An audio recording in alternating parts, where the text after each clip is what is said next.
এটা আপনার জান্নাত।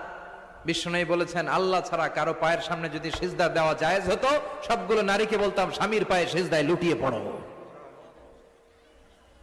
আল্লাহ ছাড়া যেহেতু কারোর সামনে সিজদা দেওয়া যায় না, তাই আমি এটা বলি না। যদি জায়েজ হতো, সব নারীকে বলতাম স্বামীর পায়ে লুটিয়ে পড়ো, স্বামী তোমার জান্নাত। 5 ওয়াক্ত সালাত পড়বেন, রমাদানের রোজা রাখবেন, স্বামীর আনুগত্য করবেন, নিজের লজ্জাস্থানের হেফাজত করবেন, নিজের সতীত্ব, নিজের সম্মানের হেফাজত করবেন। এই 4টা কাজ যদি কোনো নারী দুনিয়ার বুকে করতে পারে, তার জন্য 8টা জান্নাতের দরজা খুলে দিবে কে? আল্লাহ। এজন্য বোনেরা, আপনাদের জন্য ইসলাম পালন করা সহজ। আপনারা হচ্ছেন অনেক বড় একটা ইনস্টিটিউশন, কারণ আপনার ছেলে মেয়েদের প্রথম শিক্ষা প্রতিষ্ঠান আপনি নিজেই, তাই না? যারা সিলেটের ছেলে পেরে, এরা সিলেটি ভাষা পারে কেমনে? এর মার কাছ থেকে শিখে। ঢাকায় পোলা পানিটা ঢাকায় কয় কেমতে? ঢাকার মায়ের কাছে শিখে। নোয়াখালীর ছেলেরা নোয়াখালী হয় কেমনে? ছোটবেলা থেকে মা বলে নোয়াখালী, পানিরে কয় হানি, পান রে কয় হান। তো ছোট বাচ্চা এটাই শিখে। আমেরিকান ছোট ছোট বাচ্চা ইংরেজি পারে কেমনে? ওর মার থেকে শিখে। তাহলে মা প্রথম শিক্ষা প্রতিষ্ঠান নয়? মা হচ্ছে the first institution for every child. পৃথিবীর সব মানব শিশুর জন্য মা হচ্ছে প্রথম শিক্ষা প্রতিষ্ঠান। এজন্য আমি বলি, বাপ ভালো তার বেটা ভালো তাই, মা ভালো তার ঝি, গাই ভালো তার দুধ ভালো রে, দুধ ভালো তার ঘি। বাপ যদি ভালো তো বেটা ভালো, মা ভালো তো ঝি ভালো, দুধ গাই ভালো তো দুধ ভালো, দুধ ভালো তো ঘি ভালো, তাই না? এই নারীদের পেট হচ্ছে খনি, তেলের খনি, গ্যাসের খনি, স্বর্ণের খনির চেয়ে আমি বলি এটা দামি খনি। এই নারী যদি হেজাব মেনটেন করে, কোরআন পড়ে, সুন্নাহ পড়ে, তাহলে এই নারীর পেট থেকে বড় বড় আল্লাহওয়ালা বেরোবে, দেশপ্রেমিক লোক বেরোবে, ভদ্র, সালেহ, শহীদ, নবী, সিদ্দিক এরা বেরিয়েছে, ঠিক কিনা? আরে একই নারী যদি ইসলাম না মানে, স্বামীর আনুগত্য না করে, সালাত না পড়ে, কোরআন সুন্নাহ না মানে, তাহলে এই পেট থেকে বড় বড় ডাকাত, দুর্নীতিবাজ, দেশের সম্পদ যারা লুণ্ঠন করে, অন্যকে হত্যা করে, জুলুম নির্বিচারে করে, এরকম ডাকাত বেরোবে। এই জন্য নারীরা সবচেয়ে বড় সম্পদ। বিষ্ণু বলেছেন, দুনিয়া কুল্লুহা মাতা ও খায়রু মাতা'আদ দুনিয়া আল মারআতুস সালিহা। এই দুনিয়ার সব কিছু হচ্ছে সম্পদ, আর এই সব সম্পদের মধ্যে সবচেয়ে দামি সম্পদ হচ্ছে নেককার নারীরা। তার মানে এই জুরিতে যা তোমরা দেখো সব সম্পদ, আর এই সব সম্পদের মধ্যে দামি সম্পদ এই প্যান্ডেলের ভিতরে যারা আছে, এরা নেককার না? নেককার না হলে ওয়াজ শুনতে আসতো? এই প্যান্ডেলের ভিতরে যে বোনেরা, এরা পৃথিবীর সবচেয়ে দামি সম্পদ। এজন্য নিজেকে চিনেন, নো দাই সেলফ।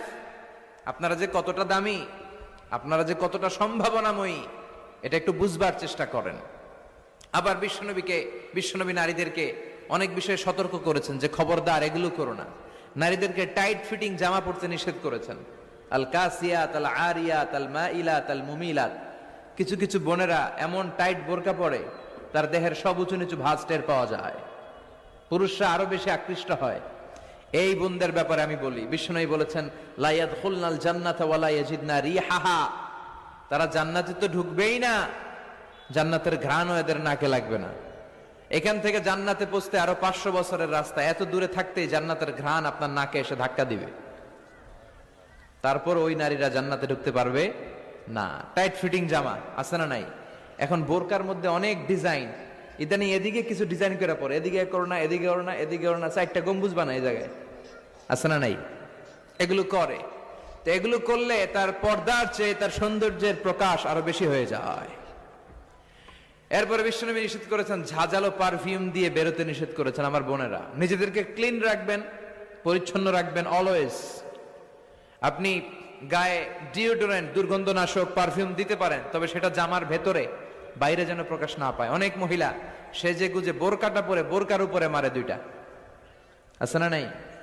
এই ঝাঁঝালো গন্ধ আশেপাশের যতগুলো পুরুষের নাকে যাবে, আপনার প্রতি আকৃষ্ট হবে। বিশ্বনবী নারীদেরকে জানিয়াদের সাথে তুলনা করেছেন, বলেছেন এরা জিনাকারী, এরা পর্দাওয়ালি নয়, এরা বোরকা পরে বেরোলেও লাভ হবে না, এরা জিনাকারিনী। কারণ এরা এদের গায়ের ঝাঁঝালো পারফিউম, সুগন্ধি দিয়ে পরপুরুষকে আকৃষ্ট করার চেষ্টা করেছে। এটা একেবারে নিষেধ, এটা করবেন না। তাহলে টাইট ফিটিং বোরকা পরবেন না, ঢিলে ঢালা পরবেন, পাতলা জামা পরবেন না যে জামা দিয়ে আপনার শরীর দেখা যায়।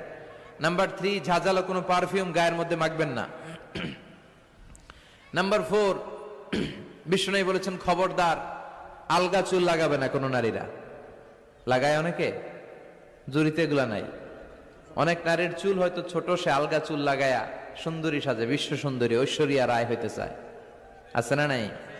না, আল্লাহ যেটা দিয়েছে ওইটাতে আপনি সন্তুষ্ট থাকেন, আলগা চুল লাগাবেন না। এরপর বিষ্ণু ব্রু প্লাক করতে নিষেধ করছে। ব্রু প্লাক, ব্রু প্লাক আছে না?